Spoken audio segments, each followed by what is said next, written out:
Greetings everyone, we're back again to do a very important topic, paper number 19, titled Christ's Age at Baptism and the Duration of His Ministry. The year of Christ's birth has been and has caused a great deal of concern over time. It seems to have been deliberately hidden. This is probably so we could not ascertain with absolute certainty the exact year to avoid the celebration of pagan ritual associated with his birth. There are, however, a number of important facts that are linked to his birth and time of baptism. Wade, would you like to expand on this very important topic? Yes, it is an important topic, and the reason paper number 19, Christ's Age at Baptism and the Duration of His Ministry, was recorded, was because the churches of God started to play around with numbers and establishing claims that Christ was born in the year 4 BC at the Feast of Tabernacles. Now, it is the understanding of the church over 2,000 years that Christ was born around Tabernacles, but the year was never specified, and the text Brady's Clavis Calendaria was written in the early 1800s, and that stated that Christ was born around Tabernacles of no specific year. So what happened was that when the churches of God started claiming that Christ was born around at 4 BC at Tabernacles as a specific date, it was based on the claim that Christ began to be about 30 when he began to commence his ministry. Now, the problem is, once you make these grandiose statements, the problem with the churches of God was their ministry were not educated enough in either logic or history to know the consequences of what they were saying. Now, if you claim that Christ was born in the year 4 BC, then you've got a problem. Because if he was born in the year 4 BC at the Feast of Tabernacles, you have to take your Bible and tear out the book of Luke, you have to tear out the book of Matthew and throw them away. Because what you're saying is that those books aren't correct. What you're saying is that Christ was born after the death of Herod, and therefore the Gospels can't be correct in what they're saying about Herod being alive when Christ was born. Now, the reality is that Herod died between the 1st and the 13th of Abib in the year 4 BC. And we know that after there was an eclipse of the moon in the year 5 BC and in the year 4 BC. And the eclipse of the moon in 4 BC occurred on the 13th of Abib, 4 BC, and Herod was dead before that eclipse of the moon. Therefore, Christ had to have been born over 40 days before the eclipse of the moon on the 13th of Abib, 4 BC. So Christ could not have been born any later than January, at the very latest, January 4 BC. But the saying was, the tradition of the church was that Christ was born around the Feast of Tabernacles before the death of Herod. Now, he could have been born around the Feast of Tabernacles 18 months before the death of Herod. We don't know.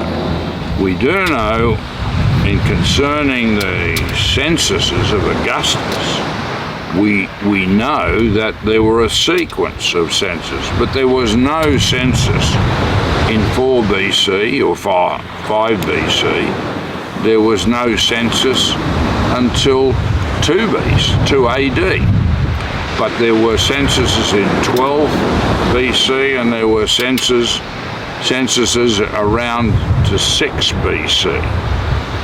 And so it's possible that Christ was born around 6 BC, because there are a series of censuses done, but it wasn't the general census declared by Augustus around the year 12 BC. All of that is covered in the paper on the Christ Age Baptism, paper 19. We've covered all of the works of the years when the censuses were organised. Much also depends on when they talk about the census of Quirinius. We know that Quirinius was working against the Homenidenzes, which were a band of brigands in the north. That is not Israel, in the north of Syria.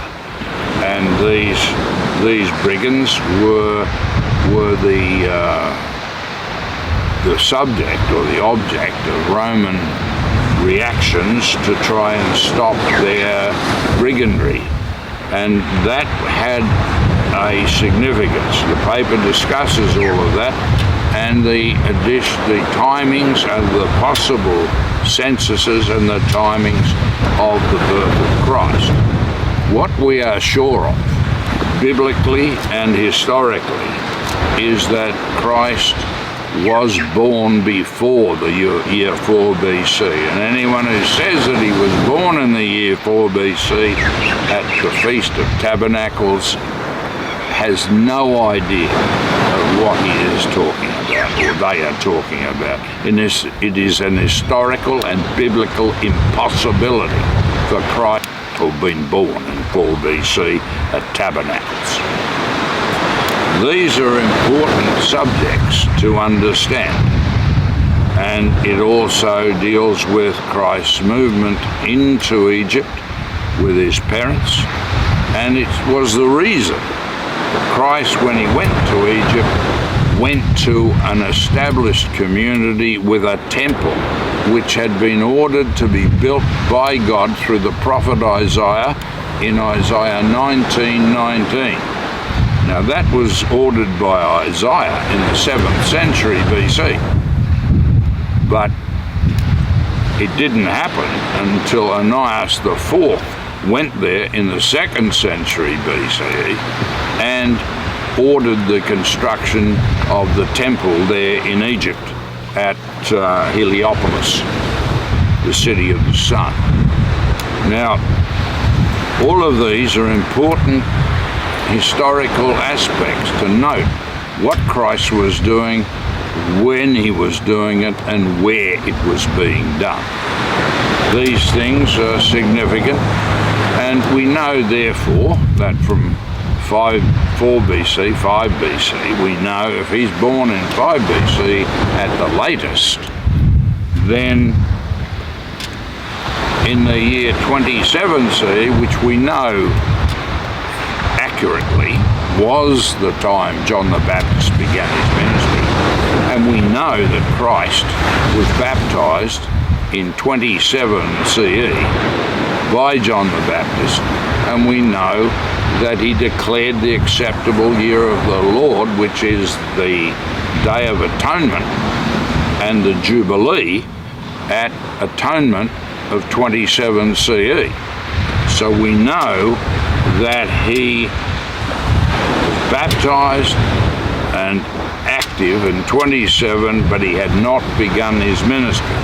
We know that he began his ministry in 28 CE after the Passover, because after the Passover of 28 CE, John the Baptist's disciples and Christ and his disciples were baptizing at Anon near Salim on the Jordan.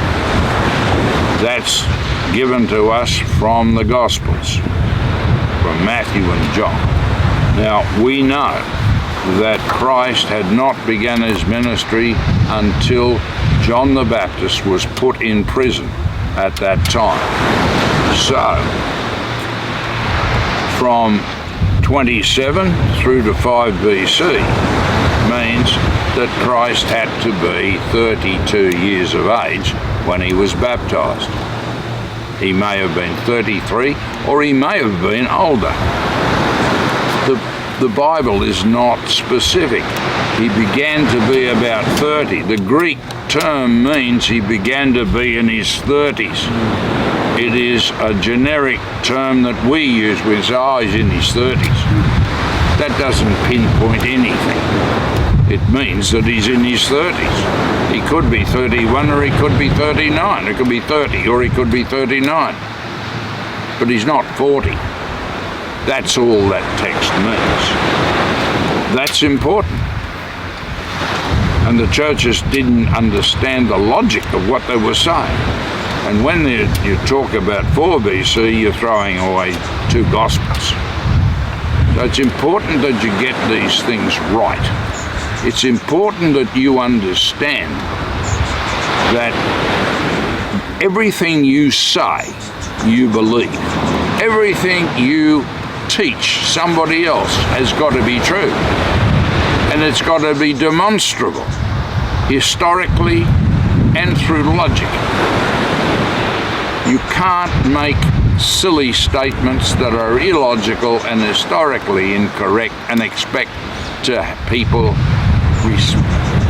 have any respect for you, to give you respect, and certainly not to believe and adopt your faith. There's no reason why they should do so. In fact, they would be silly if they did.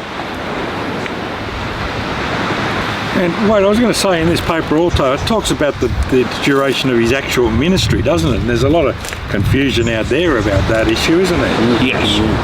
So we know that he began his ministry in 28 CE after the Passover. Now, we'll talk about this when we deal with the sign of Jonah and the history of the reconstruction of the temple as well. But this is important. We know that he only operated through another 2 years. In the year 30 CE, he was executed.